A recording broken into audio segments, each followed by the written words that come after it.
Un coup de feu retentit soudain dans la forêt.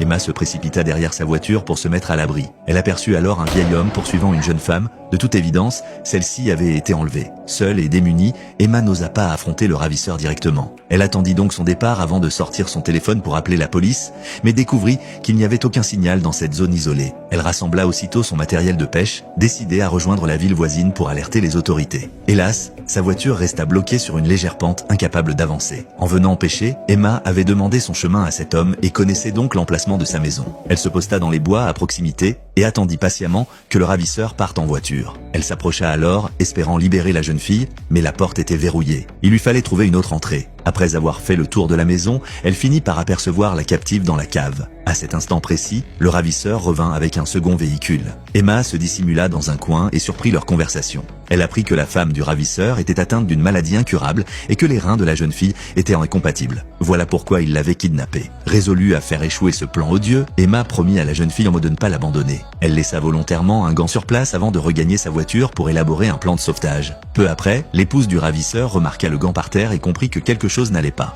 Elle découvrit ensuite un message inscrit sur la fenêtre. Elle se rua à l'intérieur pour interroger son mari. Ce dernier se souvint alors de la vieille dame qui lui avait demandé son chemin. Le couple prit ses armes et partit à la recherche d'Emma. Ils repérèrent bientôt une petite cabane montée sur le lac gelé. Armes au poing, ils s'en approchèrent prudemment.